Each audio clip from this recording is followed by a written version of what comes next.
Unacademy लाया है Unacademy outshine mathematical science batch for CSIR UGC June 2022, जो कि स्टार्ट हो रहा है आपका 19 जनवरी 2022 से।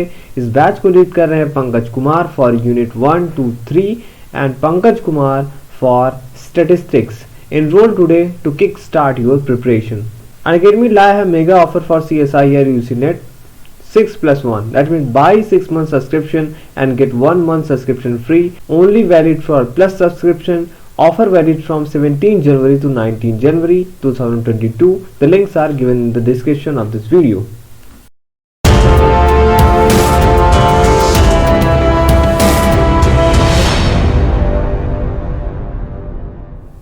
Hello friends, welcome to channel masters of botany. Again मैं हूं आपका दोस्त विनय कुमार सिंह। एल्गी का लेक्चर चल रहा था और उसी रो में अब जो है हमने आपका रोडोफाइसी और फियोफाइसी ख़त्म कर दिया था। अब हम आते हैं आपके बैसिलोफाइसी में। इसमें आपको एक ही मेंबर पढ़ना है नविकुला के बारे में, ताकि जो है आप जो इसके मेंबर हैं उनका थोड़ा सा आइडिया लग जाए कैसे होता है। बाकी जनरल कैरेक्टर जो है वो ज़्यादा इंपॉर्टेंट है। बैसिलोफाइसी के मेंबर जो है नविकुला पढ़ने के बाद आपको आइडिया हो जाएगा कि बैसिलोफाइसी में कैसे रिप्रोडक्शन या सेल स्ट्रक्चर क्या होता है। इसका काफ़ी यूनिक होता है अदर एल्गी से, तो उन सब के बारे में आपको इन्फॉर्मेशन मिलेगा। तो हम देखते हैं नविकुला के बारे में। नविकुला जो है बैसिलोफाइसी का मेंबर है, जो कि एक फ्रेश वाटर एल्गा है। ठीक है, ये फ्रेश वाटर में पाया जाता है और करीब इसके पूरे वर्ल्ड में 1200 से भी ज़्यादा स्पीसीज नोन है। क्योंकि नविकुला एक जीनस है, इसके अंदर स्पीसीज होना होगा, तो 1200 से ज़्यादा इसके स्पीसीज डिस्कवर्ड हैं पूरे वर्ल्ड वाइड। इंडिया में अगर हम बात करें तो कॉमनली आपको नविकुला हेलोफिला मिलता है। ठीक है, अगर हम इसके सेल की बात कर लें तो काफ़ी यूनिक होता है इनके सेल्स। यूनिसेलुलर होता है सेल, एक सेल के बने हुए होते हैं और ये डिप्लॉयड होते हैं। ठीक, मोटाइल भी होते हैं ये। आइसोबाइलेटरल इसमें सिमेट्री मिलती है, मतलब आप इसे यहाँ से आइसोबाइलेटरल सिमेट्री, एक रेडियल सिमेट्री होती है। और रेडियल मतलब जैसे आपने उसमें पढ़ा होगा टैक्सोनॉमी में, कोई भी अगर प्लांट है जैसे सनफ्लावर है, उसको आप कई सारे इक्वल प्रोपोर्शंस में काट सकते हैं। या आपने पिज़्ज़ा खाया होगा तो उसको आप कई सारे इक्वल प्रोपोर्शन में काट सकते हैं, तो इसको रेडियल सिमेट्री बोलते हैं। आइसोबाइलेटरल सिमेट्री ऐसी सिमेट्री होती है जिसमें किसी भी चीज़ को आप अगर काटे तो उसका जो है दो ही इक्वल भाग हो। जैसे ये यहाँ पे आपको जो स्ट्रक्चर दिख रहा है, अगर आप यहाँ से बीच से काट देते हैं तो ये एग्जैक्ट दिखेगा आपको, ये पोर्शन एग्जैक्ट दिखेगा। लेकिन और कहीं से आप अगर इसको काटते हैं तो एग्जैक्ट आपको रिजल्ट नहीं मिलता है, तो इसे बाइलेटरल सिमेट्री बोलते हैं। अब देखिए इसके खास बात, इनके सेल वॉल होते हैं। ये एक सेल है, ये नविकुला का सेल है मान लीजिए। ठीक, इनके सेल वॉल को पहली बात तो फ्रस्ट्यूल बोला जाता है। ये सेल वॉल को हम फ्रस्ट्यूल बोलते हैं और ये दो चीज से मिलकर बना हुआ होता है। जो बाहर के साइड आपको दिख रहा है, जो इसको कवर किया है, उसको एपिथीका बोलते हैं। और जो अंदर की अंदर के साइड इसमें दिख रहा है, उसको हम हाइपोथीका बोलते हैं। तो क्लियर, ये इसका सेल वॉल है। और ये जो बड़ा वाला आपको प्लेट जैसा दिख रहा है उसे हम एपिथीका बोलते हैं, और ये छोटा वाले को हाइपोथीका बोलते हैं। तो हमेशा से आप याद रखिए, एपिथीका बड़ा वाला, हाइपोथीका छोटा वाला। ठीक, अब इसके जो मेन सरफेस होता है, मेन सरफेस ये से इसका मेन सरफेस से नीचे वाला है, इसका मेन सरफेस से ऊपर वाला है, इसको हम वॉल्व बोलते हैं। जैसे एपिथीका का ये जो यहाँ पे आप ग्रीन लाइन देख रहे हैं, ये मैंने लगाया, ये वॉल्व है। क्या है ये?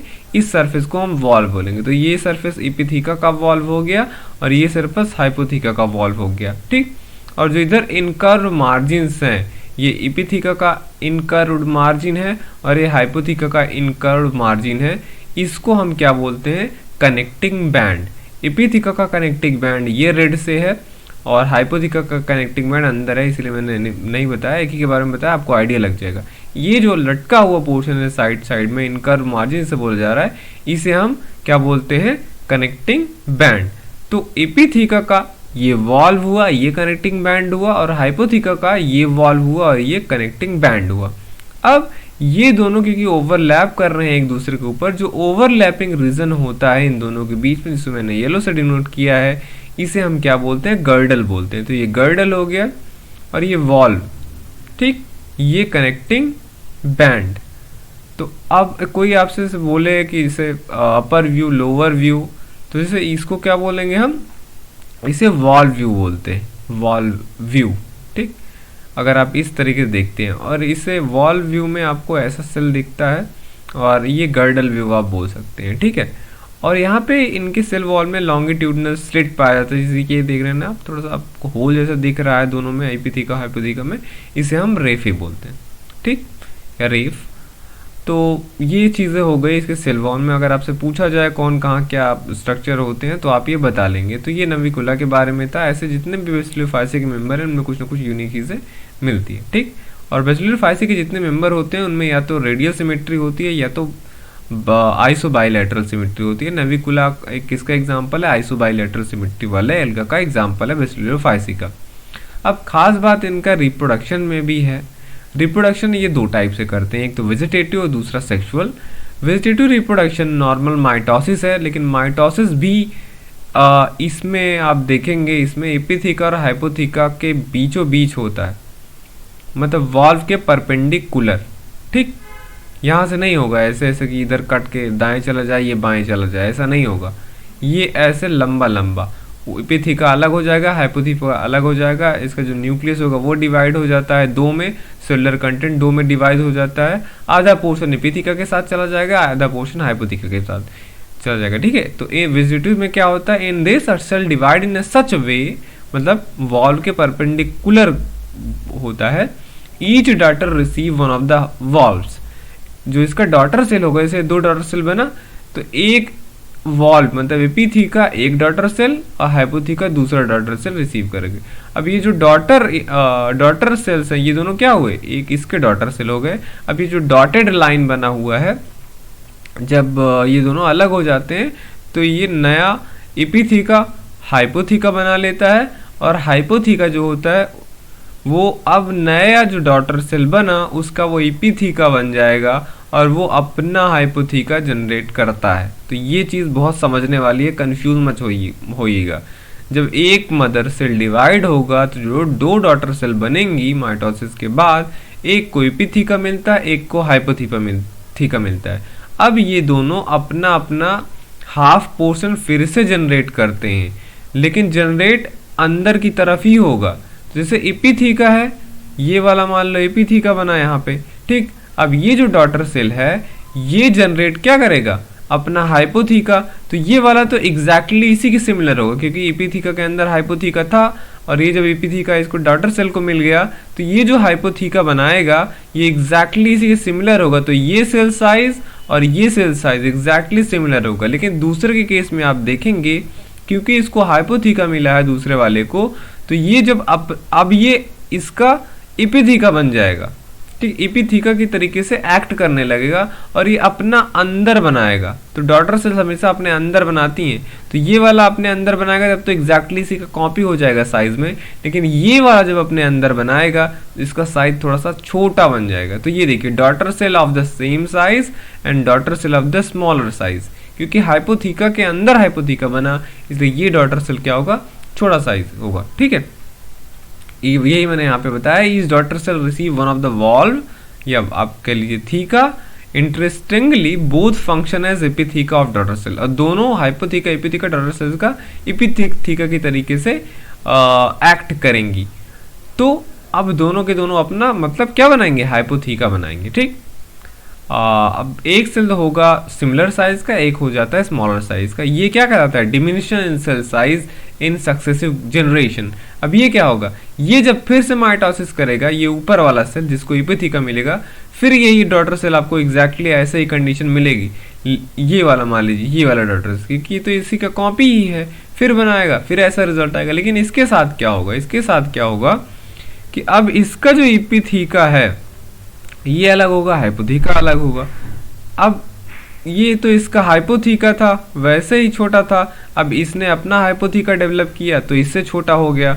अब ये भी जब इसका हाइपोथीका अलग होगा, फिर एपिथीका की तरीके से बिहेव करने लगेगा, और फिर ये अपना हाइपोथीका बनाएगा। फिर उसमें डिवीजन होगा, उसको हाइपोथीका और छोटा हो जाएगा, फिर वो अपना एपिथीका की तरीके से फंक्शन करने लगेगा, और फिर से वो अपना हाइपोथीका बनाएगा, फिर वो डिवाइड करेगा। ऐसे जो सक्सेसिव जनरेशंस में जितने भी हाइपोथीका बनेंगे, वो अपने डॉटर सेल में जो हाइपोथीका देंगे वो एपिथीका की तरीके से बिहेव करते करते छोटा से छोटा छोटा छोटा छोटा छोटा हाइपोथीका बनाता चला जाएगा, और सेल जो है वो छोटी हो जाएगी।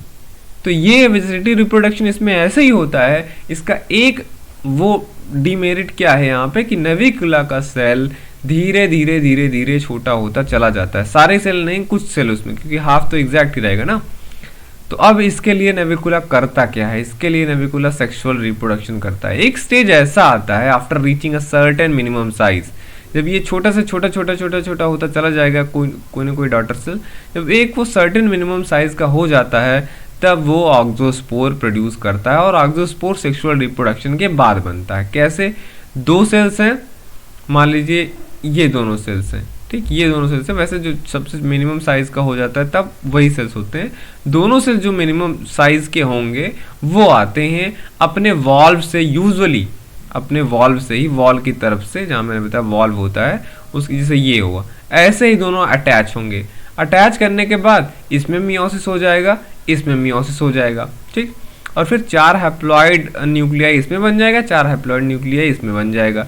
2 nuclei degenerate in each cell. अब 4 दोनों में बना है, जिसमें से 2 दोनों में डीजनरेट हो जाएंगे। अब बचे इनमें से 2 in each function as gamete, और वही दोनों गैमीट के तरीके से बिहेव करने लगे। इस सेल में 2 गैमीट, इस सेल में 2 गैमीट। अब क्या होगा, एक जो होगा गैमीट इसमें से निकल के इसके पास चला आएगा और इसका एक गैमीट इसके पास चला आएगा इस पे। तो जो 2 इसमें था अपना न्यूक्लियाई, वो अब मान लीजिए जैसे प्लस स्ट्रेन माइनस स्ट्रेन वाली कहानी होती है, तो एक इसका इसमें चला गया, इसका वाला इसमें चला गया, ठीक। अब जेनेटिक क्या हो गया, जेनेटिक कॉन्स्टिट्यूशन नया हो गया। दोनों फ्यूज करेंगे, जाइगोट की तरीके से फंक्शन करने लगते हैं, और ये जाइगोट जो होगा सेक्रेट कर लेगा कुछ टाइम बाद अपने अराउंड वॉल। अब ये ऑक्सोस्पोर कहलाएगा, और यही जो ऑक्सोस्पोर बना यही जर्मिनेट करके नया सेल बनाते हैं, जो मदर सेल का जो फ्यूजिंग सेल्स थे, ठीक है, उससे डबल साइज का होगा। तो साइज क्या हुआ, फिर से फिट हो गया, ठीक है। यहाँ पे तो ये था कि इसका सेलुलर स्ट्रक्चर आपने देखा काफ़ी यूनिक था, एपिथेका, हाइपोथेका, कनेक्टिंग बैंड, गर्डल, ये सब सारी चीज़ें थी। यहाँ पे वेजिटेटिव रिप्रोडक्शन आपने देखा, जहाँ पे डिमिनिशन ऑफ सेल साइज आपको देखने को मिला था, और फिर कैसे ये ऑक्सोस्पोर फॉर्मेशन करके अपने साइज को फिर से वही बढ़ाता है। तो ये था नविकुला, यही सब सारी चीज़ें हैं इसमें। काफ़ी यूनिक है एल्गा ये, इसमें काफ़ी बहुत अच्छे यूनिसेलुलर हैं बैसिलर फाइसी के मेंबर्स। तो यहाँ पे ये भी खत्म होता है, इसमें एक ही मेंबर से आप इनके यूनिकनेस आपको पता चल जाएगा। इसमें ज़्यादा मेंबर हमें नहीं पढ़ाया जाता है। तो ये खत्म है। अब नेक्स्ट में मैं साइनोफाइसी या आपका क्लोरोफाइसी स्टार्ट करूँगा। देखते रहिए masters of botany, and thank you for watching this video. अगर आप प्रिपेयर कर रहे हैं बनारस हिंदू यूनिवर्सिटी के एमएससी बॉटनी एंट्रेंस एग्जाम के लिए, तो प्रीवियस 13 इयर्स के क्वेश्चन पेपर का सोल्यूशन विद एक्सप्लेनेशन, ये बुक आपको बहुत हेल्पफुल होगा। इस वीडियो के डिस्क्रिप्शन में आपको इसका लिंक मिल जाएगा, आप वहां से परचेज कर सकते हैं। और साथ ही साथ अगर आप बहुत सारे MCQ सॉल्व करना चाहते हैं, अप्रॉक्स 10,000 सारे algae, fungi, bryophyta, gymno, angio, cytology, biochemistry सारे, तो ये बुक आपके लिए बहुत अच्छा है। इसका भी लिंक आपको इस वीडियो के डिस्क्रिप्शन में मिल जाएगा। दोनों बुक आप परचेज कर सकते हैं।